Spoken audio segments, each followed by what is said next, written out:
as we're starting to get ready, I just wanted to thank you all, the panelists, for coming. And I've been looking forward to hearing all your smart strategies for year end.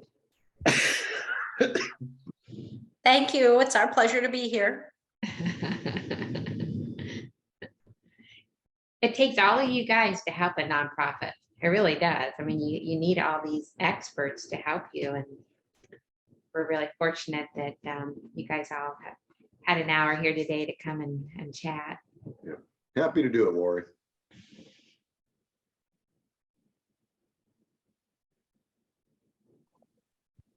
Lori, what time do you want to get kicking? Will Alyssa give us a heads up on when? I don't know. It's 5 after. I would think so. I think We wait one more minute, and then Okay. looks like she's getting things ready here for us on the presentation.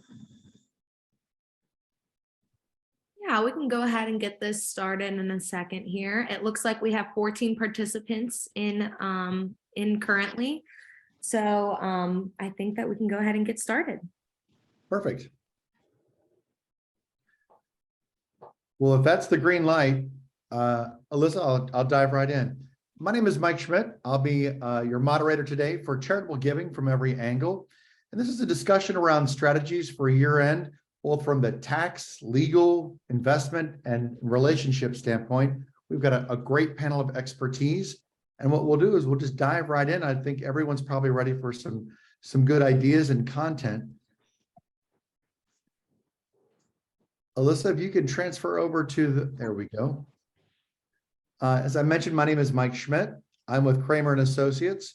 We're a nonprofit philanthropic consulting firm that helps a wide variety of organizations, and have been at the pleasure of with this group for over a year now, in terms of all the great expertise that we're seeing from the charitable giving standpoint. I think it's important for us to also talk through strategies for year end as nonprofits are trying to decide. Let's start with David Reape. If we can, a little bit, tell me a little bit about yourself. Sure, thank you. Good afternoon, everyone. My name is David Reape. I am a CPA with HW&Co. I've been in public accounting for over 25 years now. My areas of specialty, I'm in the tax group. I head up the tax department at HW&Co, and I've also been involved with the nonprofit sector, pretty much throughout my career, helping exempt organizations with various issues, not only compliance, but also organizational structure and things like that. So thank you for asking me to participate today. Excellent. Coming up next to help us, we've got Jill Garvey from Huntington, who has certainly from a wealth strategist and transference of wealth expertise. Jill, can you tell us a little bit about yourself? Sure, I'd love to. Well, much like Dave is a CPA, I'm a CPA too, but I always say I'm a recovering CPA because now I'm in banking, and my passion is for helping individuals and families achieve their financial goals and objectives in the areas of income tax planning, estate tax planning, business succession planning, and general financial planning. I'm very happy to be here today. Thanks for having me. Excellent. Next up, we've got Rob Koogler, also from Huntington. Rob, can you tell us a little bit about your background? Certainly. Thanks, Mike. Good afternoon, everyone. And Jill and I are partners here at Huntington. I've been with the bank as an investment advisor for a little over 20 years. Prior to that, I began my career at Merrill Lynch and was there for about 6 years. So really the entirety of my career has been spent in the space of as advising individuals, corporations, and not-for-profits on a whole host of investment related matters. Excellent. And next up, Bob Behal. Bob, hello, good afternoon. Thank you, Mike. I'm an attorney in Columbus, and I've been practicing for 45 years, which is a little hard to come to the realization of, but nonetheless, a significant portion of my practice has always been estate planning and probate activity. So those two are highly related, of course. We are more on the legal end of it than we are on the tax end of it. But we try to help clients achieve goals other than where their money is going, but how it gets there in the best way, and that it goes where they want it to go primarily. So Excellent. that's my background. Thank you. Perfect. Well, and our sponsor today, Lori with the Breathing Association. Lori, can you tell us a little about yourself and the Breathing Association? Yeah, thank you, Mike. Yeah, so we, our organization, we've been around for about 115 years now. It's funny because I was on a association meeting the other day with people, and I said that, and someone else as well. Our business has been here for 146 years, and 100. I'm like, we were like the youngins, and a lot of nonprofits survive and continue to serve the community because of folks like our panelists here that bring the expertise that nonprofits need in order to continue to do what they do, which we provide resources and free assistance to the community and those vulnerable folks that are in a time of need. And we do have a mobile medical unit, a free clinic. We're the oldest free clinic in the state, actually. We focus on lung health and other social services. Excellent. Well, let's dive into our discussion, if that's okay. We're going to look ahead to some of the things as we're talking through the effects. This economy has been highly successful for a number of years. And as we go into some areas of how folks are going to be looking to make their investments, their charitable giving, can we start a little bit? How about David, if you can share with us from the tax perspective, what are some strategies or thoughts that people may have looking to the next year? So, the first thing I would suggest to everyone is if you're going to do some gifting before the end of the year, don't wait until New Year's Eve to do it. Some of the things we're going to talk about in a little bit, like donation of appreciated stock or cryptocurrencies, those types of things, they take a little time to effect with your broker. So the sooner that you can do it, the better. Some strategies to do. Cash is still the easiest way to do it, whether it's a cash, check, credit card. Those are pretty much instantaneous. So those are all great options. You mentioned the economy's been so strong, and that has led to a lot of people wanting to make donations of appreciated stock and in some cases cryptocurrencies. But we've seen with the turbulence within the market, especially in the crypto market, that window may have passed for the year. The idea is with appreciated stock is to give those when the stocks are at its peak so that you can get the biggest charitable donation for it. But a lot of the stocks at the moment are kind of in a retreat mode. And, with the cryptocurrency in particular, that's been pretty crushed the last couple of weeks. So, as far as donation strategies for the end of the year, those may be off the table. But those are still sound strategies to look forward to. I would expect they would rebound in 23, so they could be good options then. The other things to do, and we'll get into a little bit more detail later, is like the qualified charitable donations out of your IRA or donations to donor advised funds. Those are still things that you could do effectively before the end of the year. We've seen a big increase in donor advised funds. Is that having any kind of a tax change as we look ahead?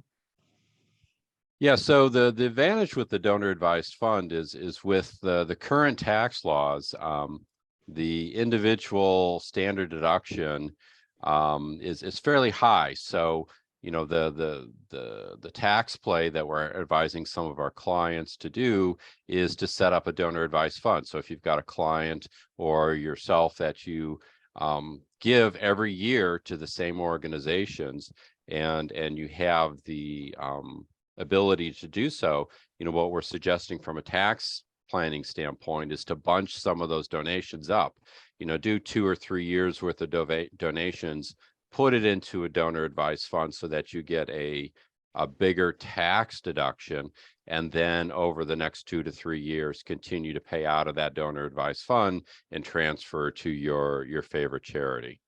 So that's still a very sound tax strategy. Excellent. Anything that you've seen that folks should consider also for just different ideas or strategies that have not been as popular in the past?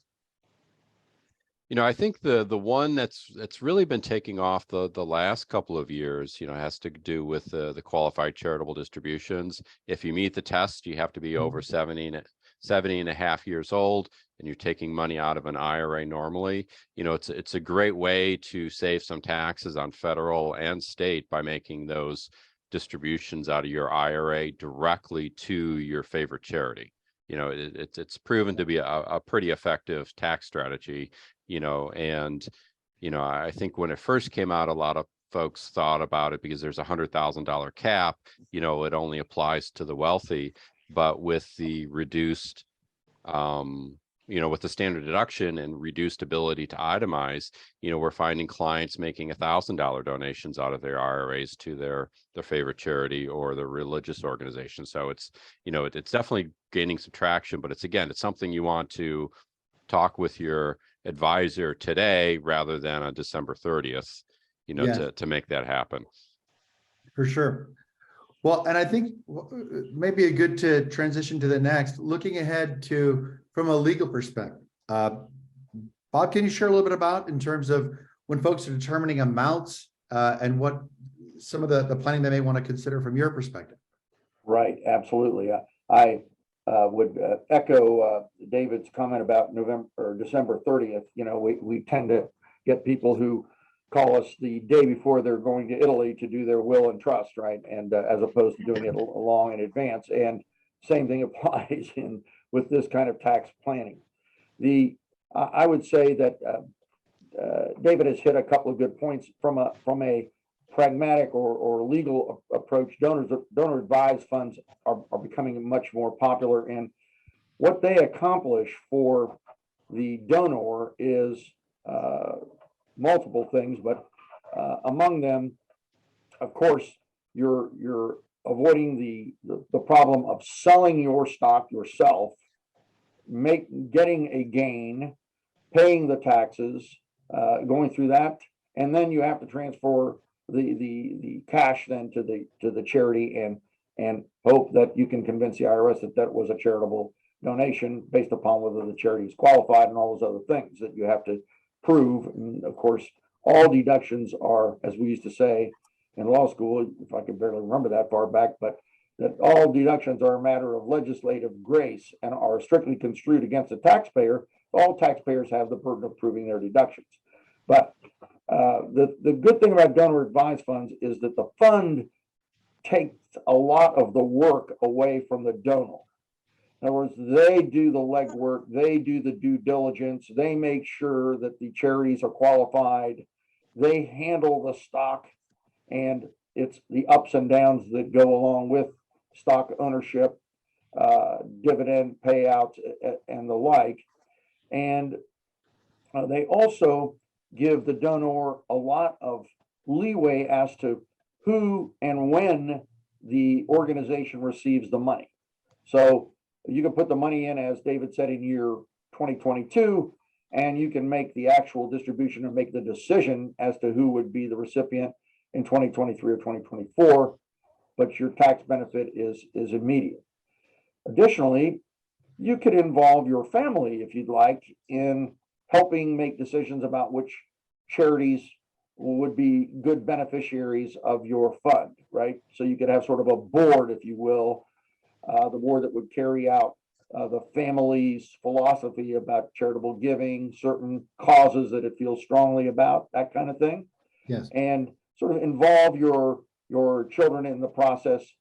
Also, if you were to pass away, your children can carry on that philosophy and make decisions about that donor advised fund after you have departed, so to speak. Is there an indicator on amounts, or is that just high net wealth, or is this all levels of giving? Well, I would say anybody can create a donor advised fund. Now, I think David's point is well taken, and that is when you could itemize as opposed to take a standard deduction, you could give a lot of money to a charity in 1 year. Now you've got to get to this larger standard deduction before you can you get any benefit from a charitable donation, right? Unless, so, I mean, it's up to you and your tax preparer, but it just makes the donor advised fund is helpful in the sense that you could give, let's say you're going to give $10,000 a year to a charity.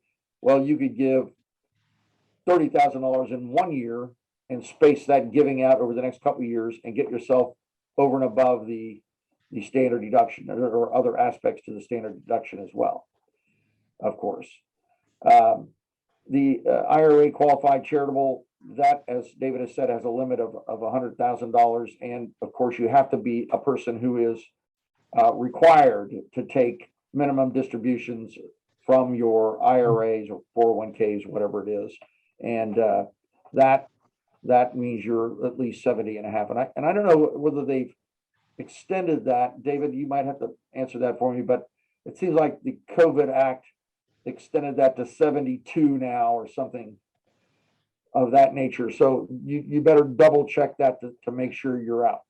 Also, the other limitations are that have always been in play but are changing, is you could give, any donor can give to any donee $16,000 per year without having to file a gift tax return. That number, I believe, is going to change to $17,000 next year.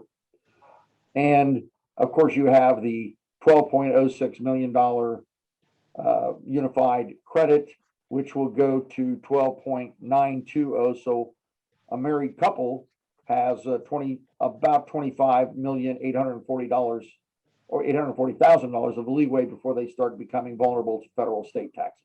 Now, there's a sunset on that law as of 2025, and I hear all kinds of numbers from various accountants that I talk to, but that number could go down to 6 million or 6.5 million, or I'm hearing 8 million because of inflation now.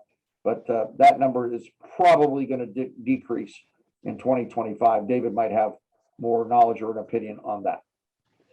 So that kind of summarizes it. Obviously, we have charitable remainder trusts, but that's an irrevocable trust. That gift is given, it's gone. You benefit from the income that is derived from the stock, but no longer have any ownership of that stock.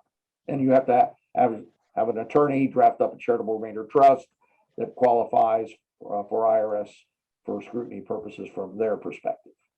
And David, he was throwing your way a little bit. Anything you want to add on that? Yeah, I think, one of the challenges within tax law is nothing's permanent.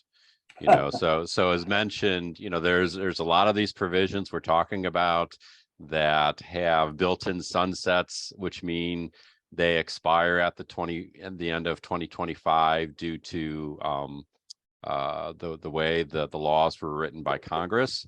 So, with any advice, it does involve a little bit of a crystal ball. The estate exemption, is supposed to reset at the end of 25. It kind of depends on the makeup of who's in Congress and who's president, when we get closer to that date to see where that number will go. Will it stay at the current level? Will it go back all the way back down to 6? Will it, go to someplace in between? At this point, as we're looking at middle of November, there isn't any tax law kind of percolating in Congress at the moment. They're all busy doing other things. But that doesn't mean changes couldn't happen for 23. So, the advice is always to be considerate of what current tax law is. Take advantage of it when you can, because it could change. Excellent. Well, let's keep moving through. I think Jill, we wanted to get your perspective a little bit from the wealth, as your expertise in transference and in succession. A lot of that's happening now. What are you seeing in your sector? Thanks, Mike. First, I'd like to expand a bit on what Dave was just saying and emphasize a few points. Number one, I think it's very important to engage in multi-year income tax planning with your CPA. The reason for that is because now we know with a divided Congress, there is a lower risk of any major tax law changes to individual rates. So we see the Tax Cuts and Jobs Act expiring at the end of 2026. So you have some time to work with your CPA, and we see pretty much I don't want to say a flat landscape, but the landscape for taxes could be set in stone. And of course, when you work with your tax advisor, they have software that if there are some changes to ordinary income tax rates, capital gains tax rates, and other aspects that it would affect individuals and families, they would be able to update that. So engaging in multi-year tax planning is very important. That also relates to charitable planning. When you do multi-year tax planning, you can determine, is the year 2023 going to be a higher tax year than 2022, as an example. You want to get the most from your charitable deductions. So giving money away in a year in which you may be in a higher bracket may behoove you. And again, if you do that multi-year planning with your tax advisor, you can better see the impact. Of course, when you give money away to charity, it has to be very near and dear to your heart first. And the tax deduction is just an added advantage. Mike, I always like to encourage my clients to appropriately avoid income tax, not evade, by disinheriting the IRS. So to get back to your first question, there are many ways in which we can help our clients do that and have that be coordinated with their long-term legacy plan. Rob and Dave talked about a few things that I really like to use with our clients, the qualified charitable distributions being one of them. As an example, I'm working with clients who have reached age 70 and a half, and they have up to $100,000 that they can pull out of those IRAs. So even before you're taking RMDs, you can do that. And then once you're taking RMDs, for our clients who may have more income than they need, and the RMD might just be an additional tax burden, they could take all or a portion of that and have that transferred. So I love the qualified charitable distributions. I love charitable remainder trusts for several reasons. Number one, many individuals and families may be looking for additional income. They may have concentrated positions in public markets. As an example, they may have one single concentration in a tech stock. You can utilize a charitable remainder trust and transfer that stock or a group of stocks in a certain sector, get a stream of income over a period of time, over the term of the trust. That could minimize your gain recognition. You would really recognize that gain over time. So those in the highest bracket, if they were to get out of their concentration all at once, it may put them in the 20% bracket. Plus, then we have to consider the 3.8% net investment income tax. Putting it in a charitable remainder trust might lower that stream of income and lower their tax bracket. And then at the end of the trust, a charity receives what is left over, and you get an income tax deduction up front. So we really like the charitable remainder trust. I think Dave mentioned earlier that the most simple thing we can do is gift cash or even appreciated securities. I'm all for simplicities. So when we're working with individuals and families, we first start off with, what organizations do you like to work with? And do you want to make direct gifts? Then we go from there in terms of complexity with charitable remainder trusts, the QCDs. And as we're talking to our clients about this, we make sure that it is consistent with their overall legacy plans. So for our audience today, if you haven't updated your estate plan lately, I encourage you to revisit your estate plan. And if you don't have an estate plan, I encourage you to see an attorney. We have a wonderful attorney with us today on the call, and execute that plan. You want to make sure that what you have goes to whom you want, when you want, whether that's family or charity. I always say there are 3 beneficiaries of your estate: family, charity, or the government. And I would say pick 2. And most people do not want the government to be the beneficiary of their plan. So that's an important theme as we're thinking about the end of the year, and we like to make goals going into a new year. I'd put updating or executing your estate plan as one, and then you can revisit your philanthropic goals and objectives and make sure that's coordinated with your overall tax planning and your estate planning. I'll pause and see if any of the other speakers would like to add to that.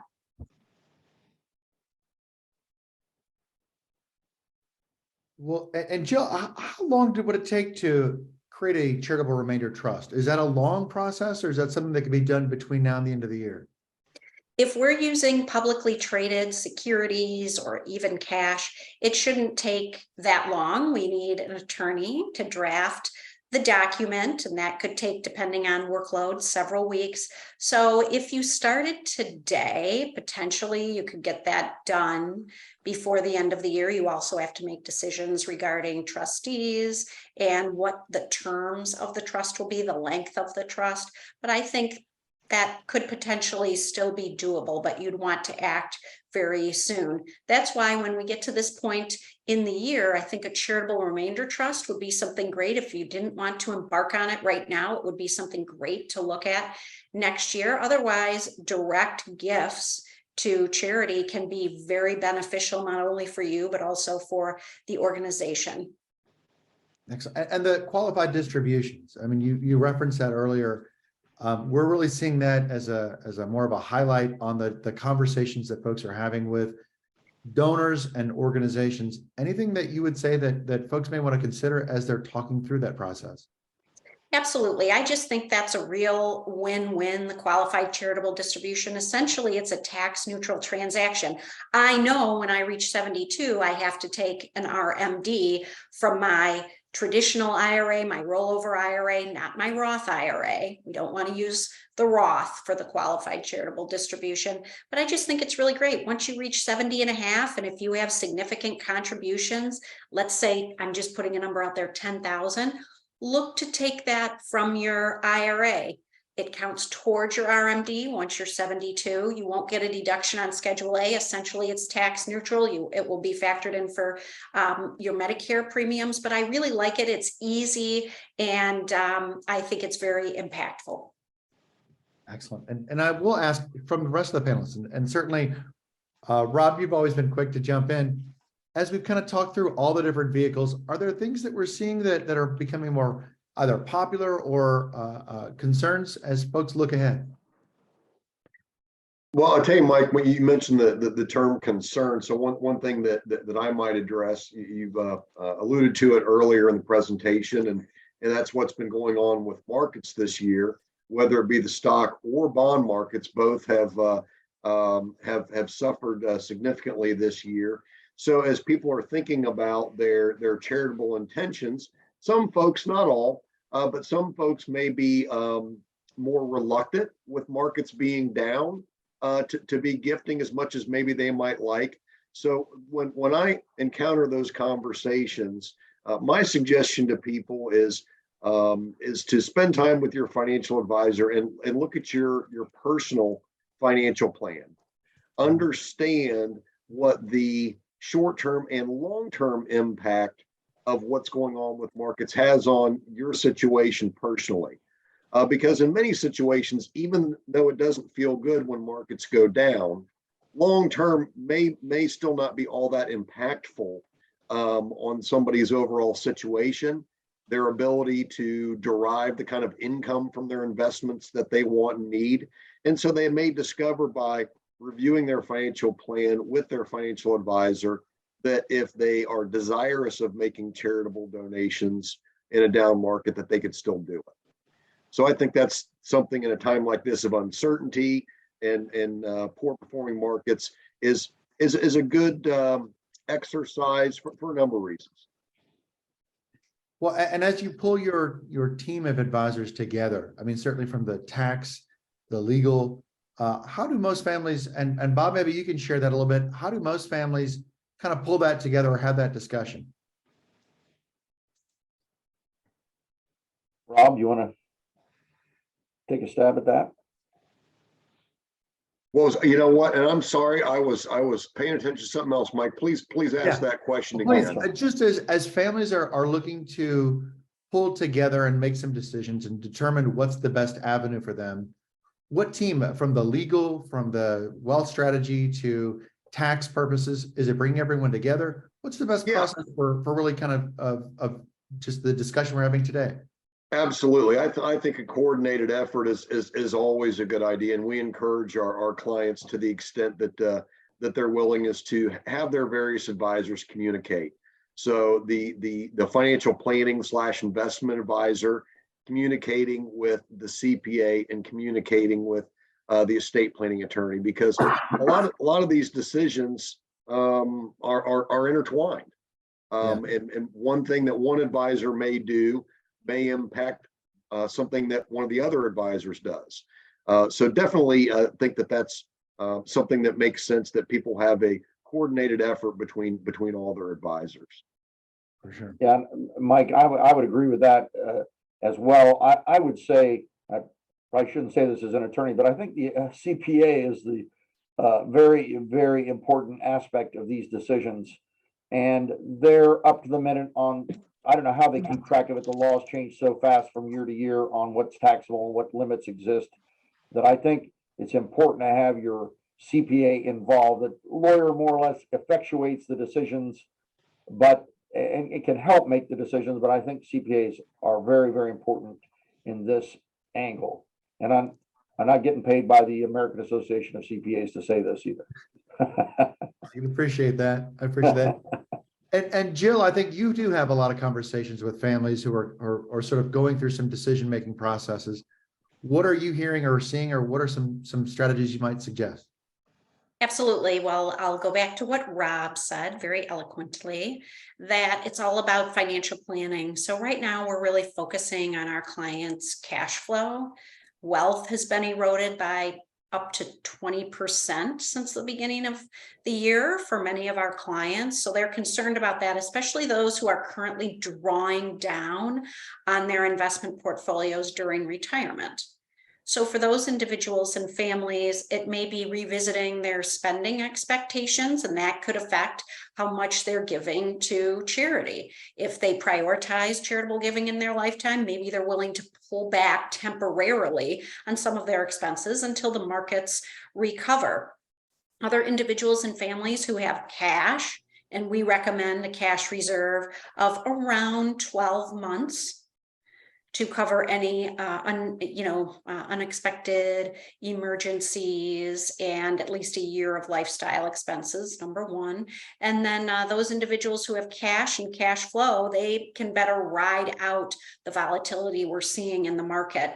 And I see on the screen that the question is rumors of a recession. Certainly there's a likelihood of a recession in the first half of 2023 right now, where our outlook is what is consensus, approximately a 50-50 chance of a recession in the US. It's almost certain that the UK, the EU, and Japan will be entering a recession. But right now the markets are really dependent on what is the Fed going to do right now as they're raising interest rates to combat inflation. We feel inflation will come down when we're managing client portfolios. And again, I think if our panelists and the audience look at your portfolios, you may be down from the beginning of the year, but if you've been a long-term investor, you still have gains in the portfolios. And cherry picking those securities for charitable contributions, you're avoiding the gain right there and utilizing some of the mechanisms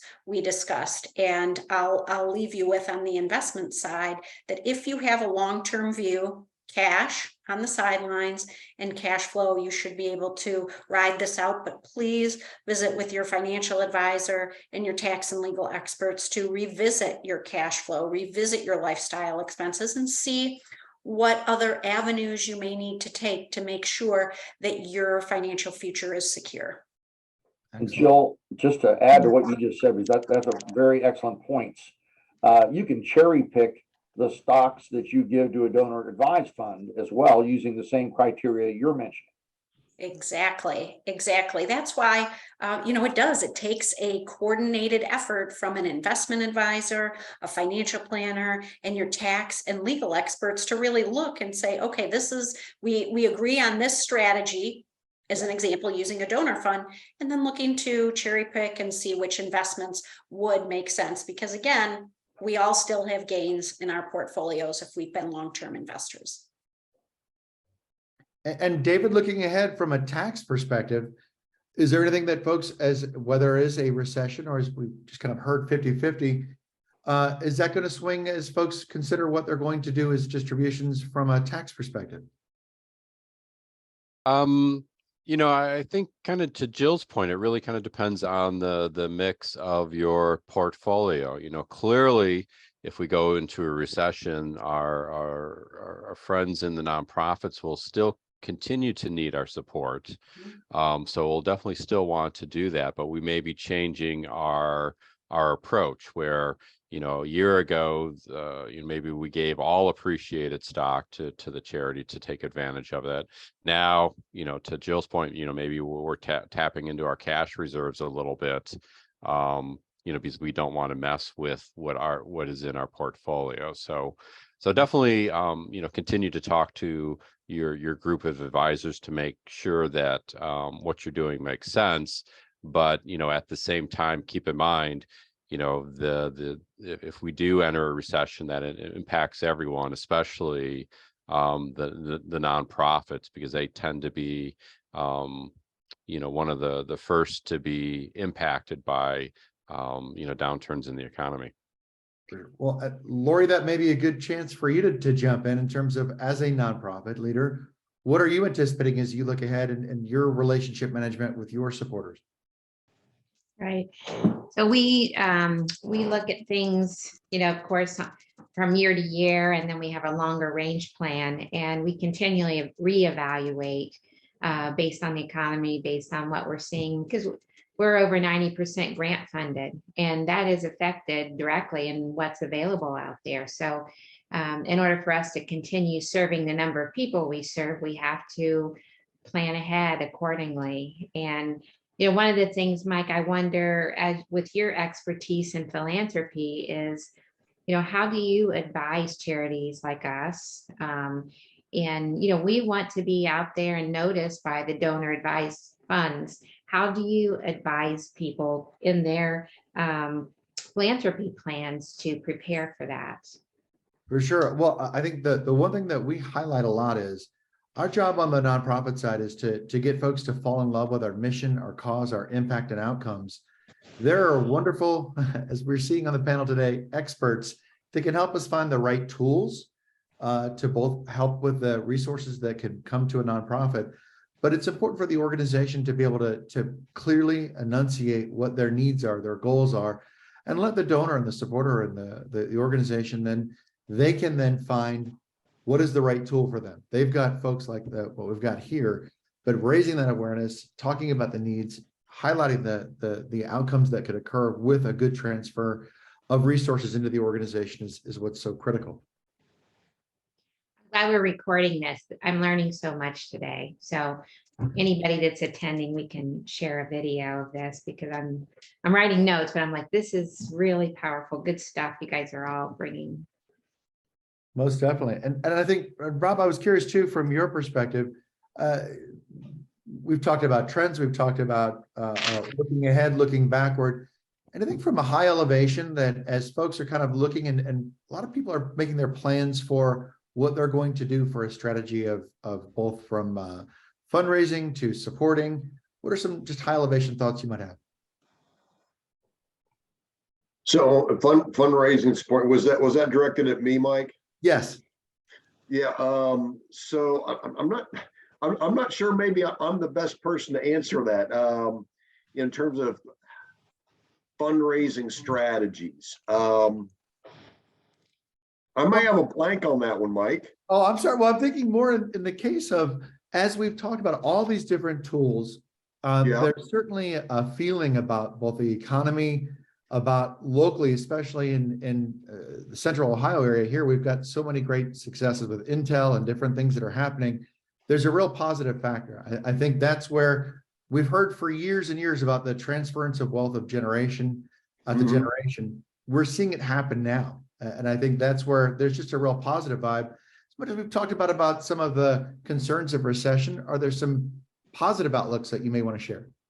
Well, I think from a positive perspective, we tend to be as advisors trying to help clients look at the long term, because it's very easy when we're experiencing what we're experiencing right now in the economy and markets to really focus on that.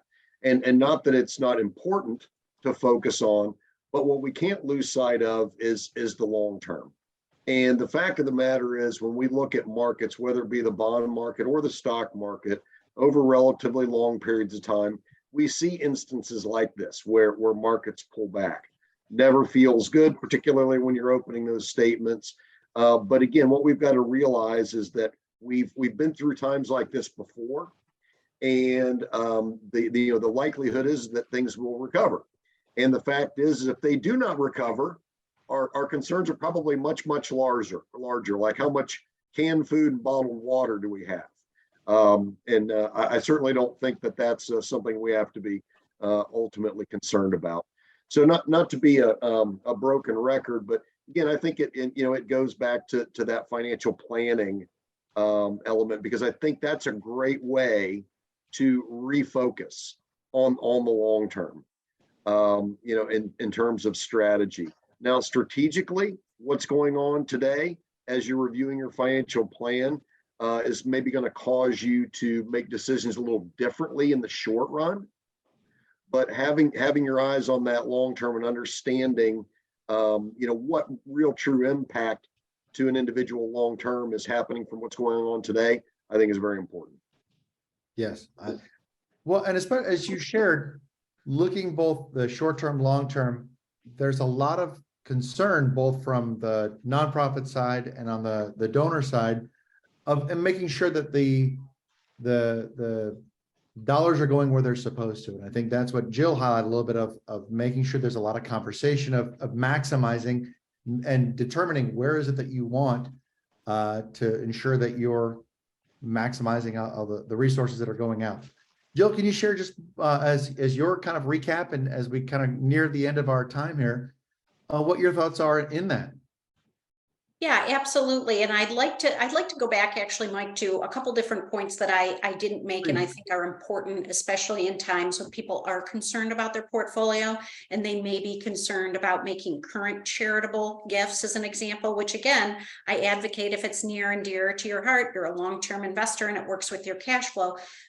But there are a few other things that I'd like to emphasize as well. And that's when you're doing your estate plan, when you're updating your estate plan or executing your estate plan, which I mentioned was number one on your to-do list for next year, revisit your beneficiary designations and really think about who your intended beneficiaries are. If it's family, that's great. But you can also think of benefiting a charity or charities through your estate plan, either through your trust document, or you can look at your IRA beneficiaries, your 401k beneficiaries, and potentially designate a charity as that beneficiary as well. So I wanted to mention that. And then one other thing I'd like to mention, Mike, if I could, we love to buy things on sale. We love to buy cars on sale, clothes on sale, really anything except stocks. So now is a good time, if you have cash to put to use, to think about buying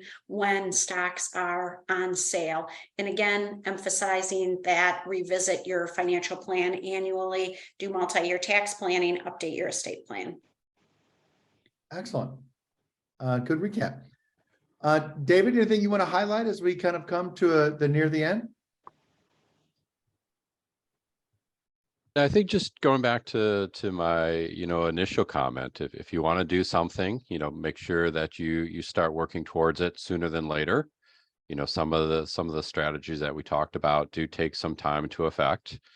And then, to Jill's point, I think she's giving very sound advice, definitely, from a tax perspective, we usually are focused on this year, what's going to impact our tax return this year.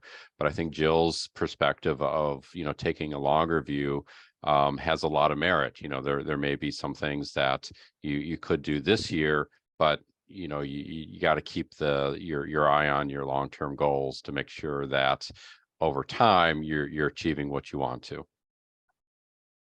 Excellent. And Bob, how about yourself? Well, I would say just to a little tip here might be, I find that a lot of folks that have been in the stock market for long periods of time have kind of lost sight of what their cost basis is. And some brokerage houses have a better illustration of what that number is than others. Some of them, you look at the statement that you see every month and you don't have an indication of what your cost basis is.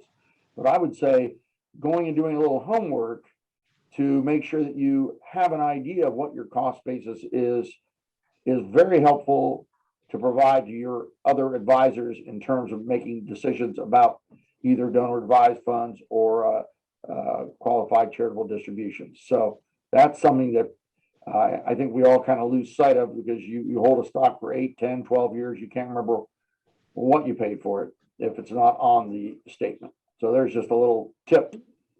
Excellent. Try to stay on top of that kind of information. Perfect. Perfect. And Rob, any words of wisdom as we come to the near?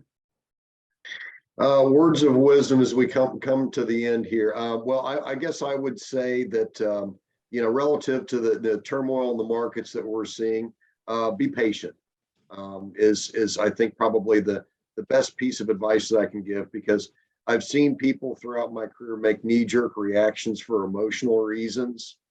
And those decisions tend not to be the best, quite frankly. So be patient. If you have a well thought out plan and you have good advisors around you providing good advice to you, be patient. Your plan will work. Excellent. Excellent.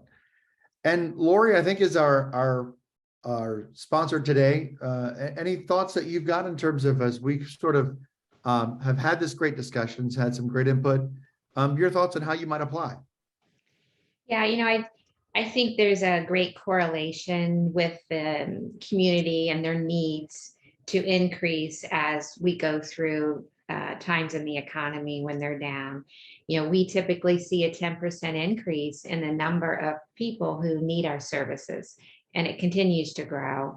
So our charity care continues to grow, and during times of economic challenges, it grows even faster. So, we have to be resourceful and lean on our advisors to help us with our plans as well, from the side of utilizing our resources the best we can. And, like you said, to make sure that we are presenting ourselves to the community the best we can, so that people understand clearly, what the outcomes are. And we thank you all for your great advice today. Excellent. Well, I think that wraps up our discussion today, and certainly thank you to all for joining. And if there are any questions, I think there are a lot of information that you've got from the panel of their contact information. Feel free certainly to reach out and connect. Lori, I'll give you the final word. Well, I just, again, I thank you all for bringing your expertise, and for anybody who's joining, we'll also put it out on social media, a recording, because this is so valuable. I mean, I will take this back myself, plus, for the community to hear the expertise you all have, and that they could reach out and use you guys as experts in various areas. So, you might wonder why we sponsor this. And, over the years, our organization has been very fortunate to have the community sponsor us, and corporations like Lazarus and Schettinger's and, Dave Thomas, just all kinds of folks over the years have said what you do is important. And when I look back at our history, I even saw a picture of Flippo the Clown. You guys probably don't remember Flippo the Clown, but Bob Marvin. So I grew up in that age. But, there's been people that really care about what we do. And in order for us to continue to give back to the community, it takes a village, as they say. It takes all you experts to help us. So thank you for sharing today. Excellent. Well, thank you very much. And panelists, enjoy the holiday season, and thank you again for your expertise, and look forward to our next discussion. Happy Great, thank you. Thanksgiving, everyone. Yeah, thank you. Take care. Thank Thanks, you. folks.